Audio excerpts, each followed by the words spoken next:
This is 1 Corinthians chapter 13, verse 1. It says, though I speak with the tongues of men and of angels and have not charity, I am become as sounding brass or a tinkling cymbal. And though I have the gift of prophecy and understand all mysteries and all knowledge, and though I have all faith so that I could remove mountains and have no charity, I am nothing. I'd like to give all praise, honor, and glory unto Yahawah, bahasham, Yahawashi, bahasham, Rawchaa Qadash.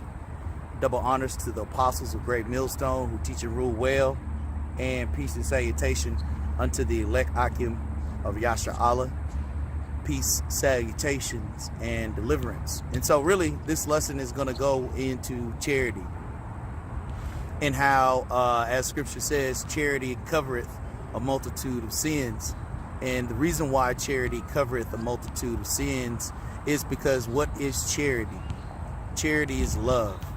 Charity is esteeming another man of the nation of Israel, a hopeful elect man of the nation of Israel, before yourself, being selfless, as Yahawashi offered his love and charity for the nation of Israel, the hopeful elect. So I have a handful of scriptures I'm gonna get into, which just kind of cover charity, and Lord willing, this lesson to be edifying. So I'm gonna start here in let's get John the 13th chapter,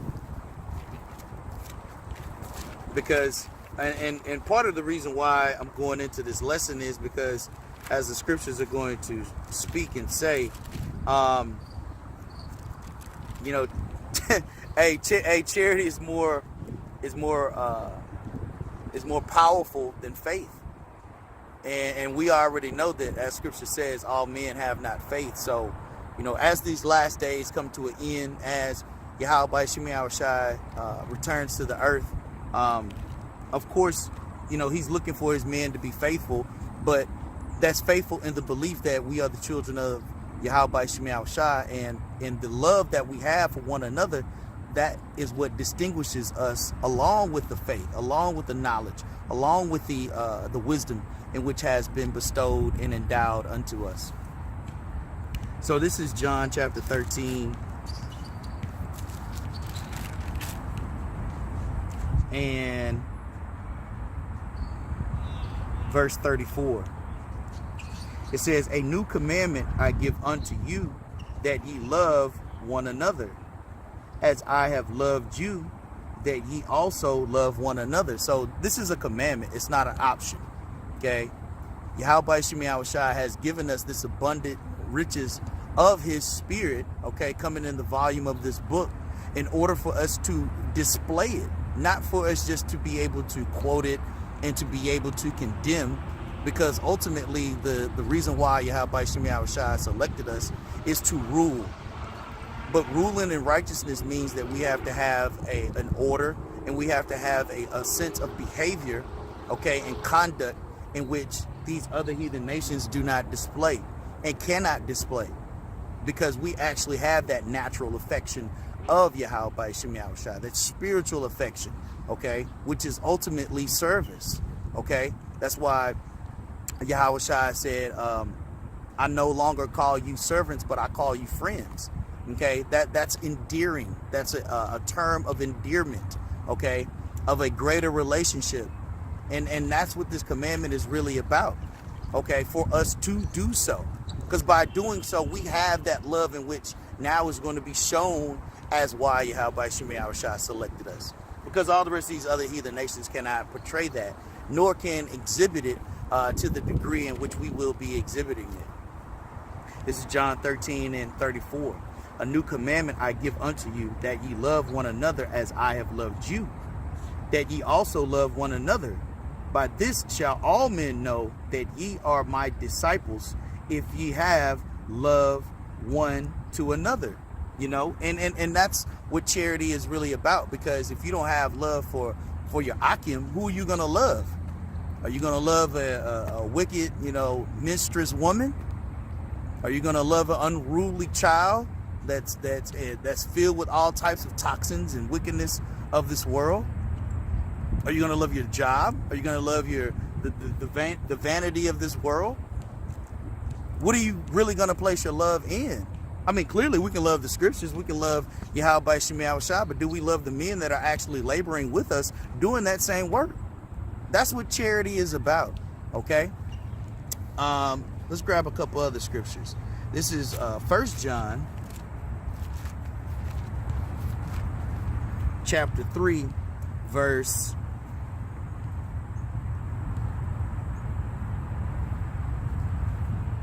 's a lot. Let me make sure I got this right.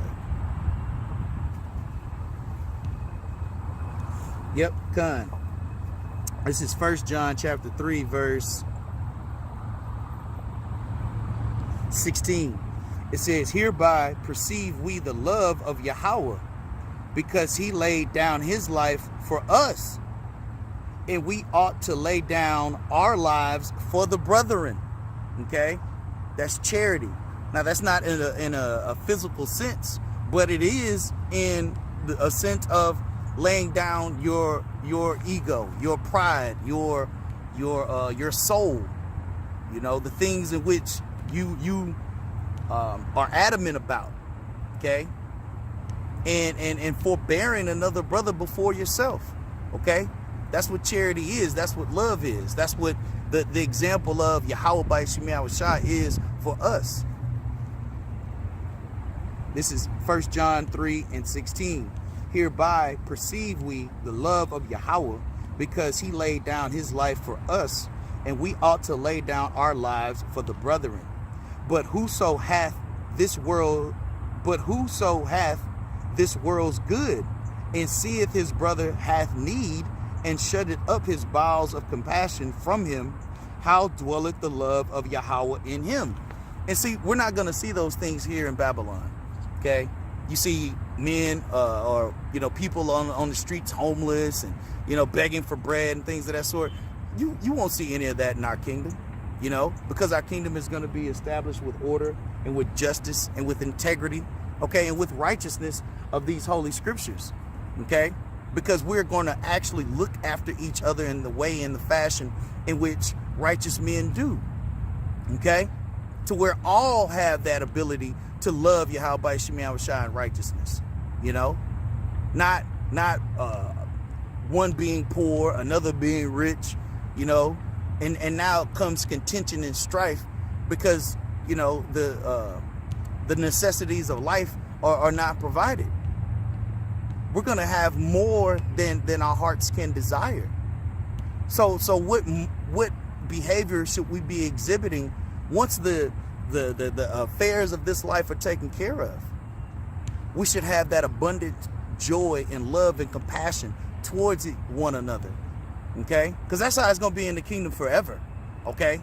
Practice now, in order to where you can have that love in which Yahawashi is looking for,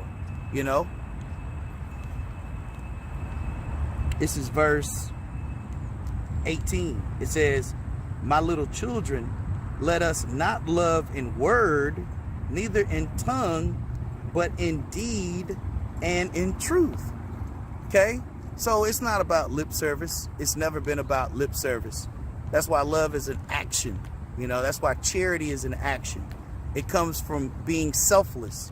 It comes from not having your own desires at the forefront of your life. It's putting someone else's, the hopeful elects, at the beckoning call. That's why Yahawashi washed the disciples' feet. He wanted to show them that, hey, it doesn't matter, man. I, even being the Messiah, can still even wash your feet